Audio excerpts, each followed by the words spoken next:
Здравейте, приятели! Тук сме с друго сравнение на кисели млека, които подквасихме от копешко прясно мляко този път. Копешко имам предвид от магазина, такова каквото мога да намерите в магазинната мрежа. Миналия път подквасихме мляко вършец, ето това беше. Това го подквасих преди няколко дни. Както виждате, получава се доста прилична консистенция. Киселинността му е доста прилична, няма някакъв кой знае какъв каймак, обаче се получава добро на вкус. Като цяло млякото вършец може да го намерите в специализираните магазини на вършец и не е нещо кой знае какво като прясно мляко. Като го загреете, не пуска каймак отгоре, то е хомогенизирано, сладни, леко, напомня на вкус на холандското мляко, сухо мляко Нидо, което може би по-възрастните от вас са ползвали на времето. То и още се предлага в момента в магазини, да ми ще струва нещо от сорта на 18 лева за една кутия от килограм или 800 грама. Прясното мляко на вършец, като го загреете, сладни, напомня на сухо мляко. Може би има сухо мляко, но както виждате, добре се е сгъстило, не се тресе. Консистенцията му е добра при ядене и, както казах, и киселинността му се получава. За момента едно от добрите млека. Сега да ви покажа това, което подквасихме първо онзи ден. Това е мляко Млекария. Млекария 79. Те също си имат собствени млекарници. Киселото им мляко като цяло не е нищо впечатляващо. От прясното очаквах малко повече. Изглежда жълтеникаво, като го излеете да го потоплите и го видите в чаша, примерно. Какво се получи с него? Ето какво се получи. Сами преценете. Както виждате, консистенцията не е нищо особено.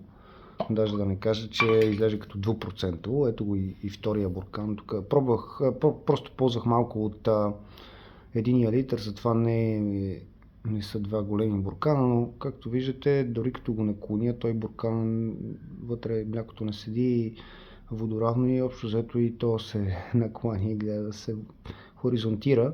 Така че като консистенция не е много добро.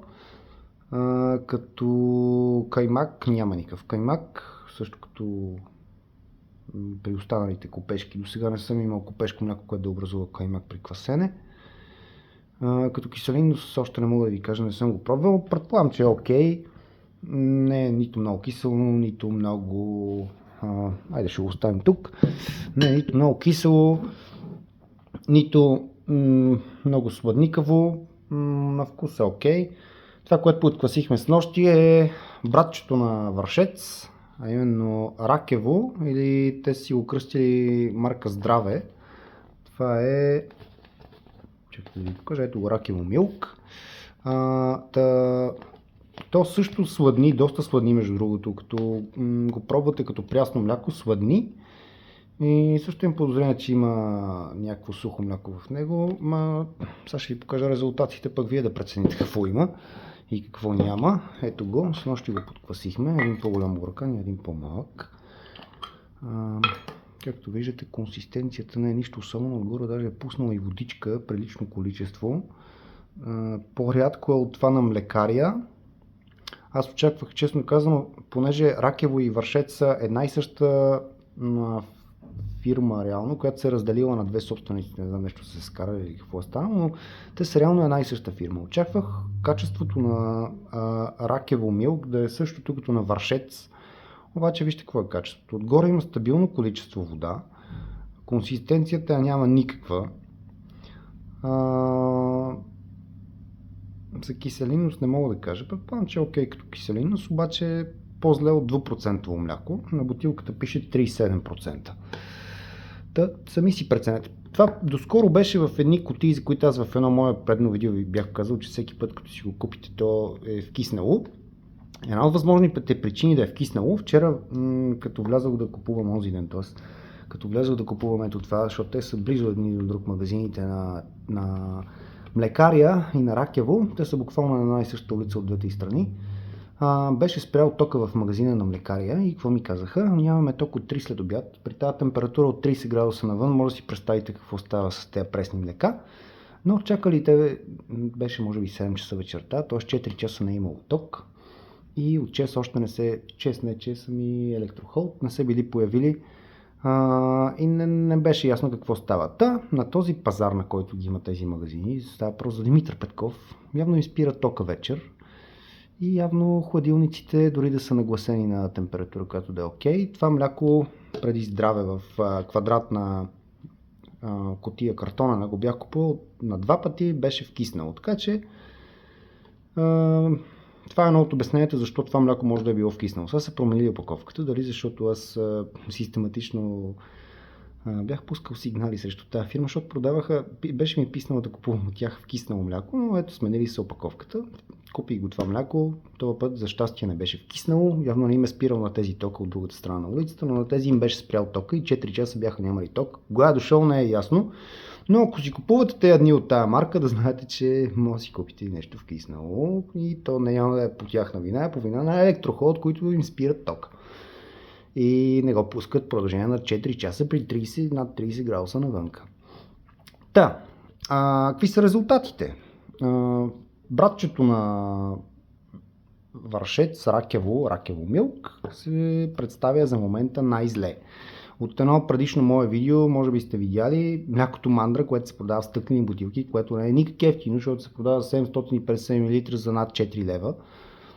Също се представя много зле, общо взето малко по-добре от това, пуска малко по-малко вода, обаче няма никакъв каймак, то е жълтеникаво на цвят, обаче консистенцията му е никаква, така че това е най-зле, Ракево. На второ място слагам млякото на Мандра, което в момента го нямам пред мене, но съм ви го показал в друго мое видео. На трето място слагаме това в негативната класация, това, което е млекария 7-9, което ще горе предишна консистенция, ама не е нищо особено. Стои като тресе се като 2% мляко от магазина. На четвърто място може би слагам млякото на...